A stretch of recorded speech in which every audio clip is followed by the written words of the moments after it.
Hello viewers, welcome to your Restartech journey. আজকের আমাদের এই নতুন ভিডিওতে খুব একটা গুরুত্বপূর্ণ তথ্য আপনাদেরকে দেখাতে চলেছি। আপনারা নিশ্চয়ই বুঝতে পেরে গেছেন যে কী ব্যাপার নিয়ে আমরা ভিডিওটা বানিয়েছি। হ্যাঁ, আপনারা ঠিকই ধরেছেন। আমরা বাংলা আবাস যোজনার যে লেটেস্ট যে তালিকা, সেই তালিকাটা আপনারা কিভাবে বাড়িতে বসেই আপনাদের মোবাইলের মাধ্যমে খুব সহজেই নিজেদের নামটা আছে কিনা চেক করে নিতে পারবেন, সেটাই দেখাবো।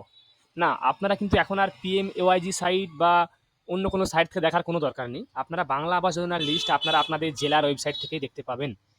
যার যে সমস্ত জেলাগুলো থেকে আপনারা বিলং করেন, সে সমস্ত জেলার আপনারা নিজস্ব যে ওয়েবসাইট আছে, সেই ওয়েবসাইট থেকেই দেখতে পাবেন।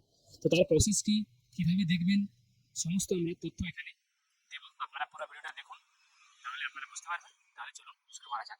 প্রথমেই আপনারা আপনাদের মোবাইল বা কম্পিউটার থেকে আপনারা যে কোনো একটা ব্রাউজার ওপেন করে নেবেন। ওপেন করার পর আপনারা যে জেলা থেকে আপনারা বিলং করেন, সেই জেলার যে অফিসিয়াল ওয়েবসাইট, সেই ওয়েবসাইটটায় আপনারা চলে যাবেন।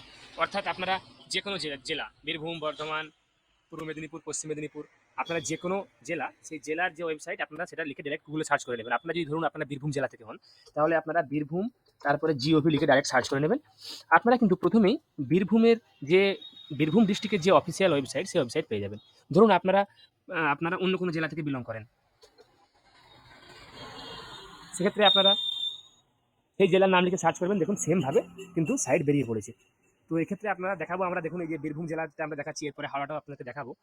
আপনাদেরকে ওয়েবসাইটটা, যে যার জেলার ওয়েবসাইটটা চলে আসার পর, খুলে যাওয়ার পর আপনারা সেই পেজের মধ্যে দেখুন নোটিশ বলে যে অপশানটা আপনারা পেয়ে যাবেন, নোটিশ অপশানে চলে আসবেন।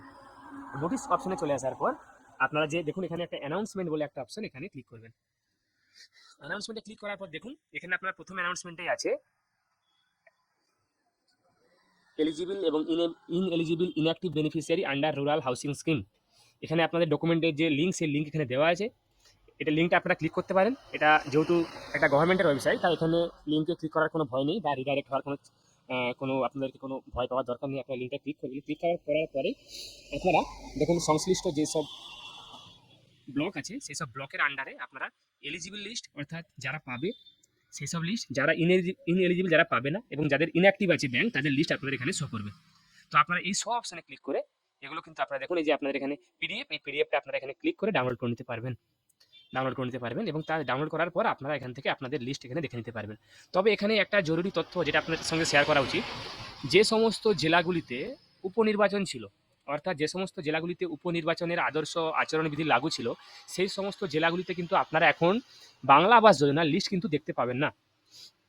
বাংলা আবাস যোজনার লিস্ট আপনারা সেই জেলাগুলি বাদ দিয়ে পশ্চিমবঙ্গের সমস্ত জেলার ওয়েবসাইট থেকে আপনারা জেলাভিত্তিক আপনারা লিস্টগুলো এখানে দেখতে পাবেন। তো যে সমস্ত জেলায় উপনির্বাচন ছিল, সেই সমস্ত জেলাগুলিতে কয়েকদিনের মধ্যেই হয়তো আপডেট আপনারা পেয়ে যাবেন। যেমন পশ্চিম মেদিনীপুরে আপনাদের ইলেকশন ছিল, পশ্চিম মেদিনীপুরে তাই আপনারা লিস্ট এখন পাবেন না। দেখুন এটা হচ্ছে হাওড়া ডিস্ট্রিক্টের ওয়েবসাইট। এখানে আপনারা সেমভাবে অ্যানাউন্সমেন্টে গিয়ে, হ্যাঁ, এই দেখুন বাংলার বাড়ি স্কিমের প্রফেশনাল লিস্ট, এটা আপনারা এখান থেকে দেখতে পাবেন।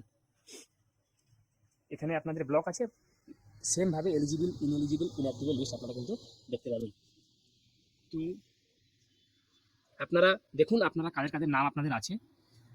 যাদের নাম আছে তারা, তাদের জন্য খুশির খবর। যাদের নাম নাই, তারা যদি যোগ্য হয়ে থাকেন, তাহলে আপনারা একটা দরখাস্ত লিখে আপনাদের বিডিও অফিসে জমা দিতে পারেন আগামী 6 ডিসেম্বরের মধ্যে। তাহলেই কিন্তু আপনারা, যদি আপনারা যোগ্য হয়ে থাকেন এবং আপনাদের নাম না থেকে থাকে, তাহলে কিন্তু আপনারা আপনাদের লিস্টে নাম চলে আসবে। এবং কিভাবে অ্যাপ্লিকেশন করতে হবে বা লিখতে হবে, সেগুলো কিন্তু আমাদের আগের ভিডিওতে দেওয়া আছে। সেগুলো আপনারা সেখান থেকে দেখে দেখে বাংলায় অ্যাপ্লিকেশন করে লেখা আছে। আপনারা অ্যাপ্লিকেশন একটা লিখে তার সঙ্গে পর্যাপ্ত ডকুমেন্ট, যেগুলো ডকুমেন্টসগুলো দরকার, সেই ডকুমেন্টসগুলো দিয়ে আপনারা কিন্তু আপনাদের বিডিও অফিসে জমা দিতে পারেন। বা আপনারা ডিরেক্টলি দিদিকে বলো যে নাম্বারটা হয়, ওদের এই নাম্বারে আপনারা ডিরেক্টলি কল করেও আপনারা আবেদন করতে পারেন। তো এটা গেল আপনাদের এলিজিবল লিস্ট। এরপরে আপনারা যখন দেখতে পাবেন যে এই যে ইনঅ্যাক্টিভ যে লিস্টগুলো, আপনারা যদি ধরুন আপনাদের এখানে ইনঅ্যাক্টিভ লিস্টে আপনার নাম আছে, অর্থাৎ আপনার ব্যাঙ্ক অ্যাকাউন্ট যদি কোনোভাবে ইনঅ্যাক্টিভ থাকে, তাহলে সেক্ষেত্রে আপনারা আপনাদের যে ব্যাঙ্ক অ্যাকাউন্ট আপনারা ওখানে দিয়েছিলেন, সেই ব্যাঙ্ক অ্যাকাউন্টটা বা সেই ব্যাঙ্কে গিয়ে আপনাদের কী কারণে সেটা ইনঅ্যাক্টিভ হয়েছে বা সেটা অ্যাক্টিভ করতে গেলে আপনাদের কী করতে হবে, সে সমস্ত তথ্যগুলো ওখান থেকে নিয়ে আপনারা অ্যাক্টিভ ব্যাঙ্ক অ্যাকাউন্ট করে নিতে পারেন। তো দেখুন এরপরে আমরা যখন যে সমস্ত ইলেকশনগুলো, যেগুলো জেলাগুলোতে ইলেকশন হয়েছিল বাই ইলেকশন, সেই জেলাগুলো যখন লিস্ট আসবে, সেগুলোতেও তার উপরেও আমরা একটা ভিডিও বানাবো, আপনারা কীভাবে চেক করবেন সেগুলো দেখিয়ে দেবো। তো আপনারা আপনাদের নামটা চেক করে নিন। যাদের নাম আছে তাদের তো খুবই ভালো ব্যাপার, যাদের নাম নেই তারাও আপনারা যে প্রসেস আপনাদেরকে বললাম সেই প্রসেসে আপনারা যদি যোগ্য হয়ে থাকেন আপনারা আপনার নামটিও এখানে এই তালিকায় উঠিয়ে নিতে পারবেন। আশা করি আপনাদেরকে ভিডিওটা ভালো লেগেছে। আপনারা ভিডিওটাকে শেয়ার করুন যাতে করে আপনার বা আপনার বন্ধুরা বা আপনাদের বাড়ির লোকও তাদের নামের লিস্টটা ডাউনলোড করে নিজেরা চেক করে নিতে পারেন। এবং তার সঙ্গে সঙ্গে আমাদের চ্যানেলটাকে সাবস্ক্রাইব করুন এবং সঙ্গে সঙ্গে বেল বাটনটিও প্রেস করুন যাতে করে আমাদের দ্বারা আপলোড করা সমস্ত ভিডিওগুলো নোটিফিকেশান আপনাদের কাছে দ্রুত পৌঁছে যায়। ভিডিওটাকে শেয়ার করুন, লাইক করুন, কমেন্ট করুন ভিডিওটার মধ্যে। আশা করি আপনাদের ভিডিওটা ভালো লেগেছে। আমি আবার কোনো নতুন টপিক, নতুন কন্টেন্ট, নতুন ভিডিও নিয়ে হাজির হব। ধন্যবাদ।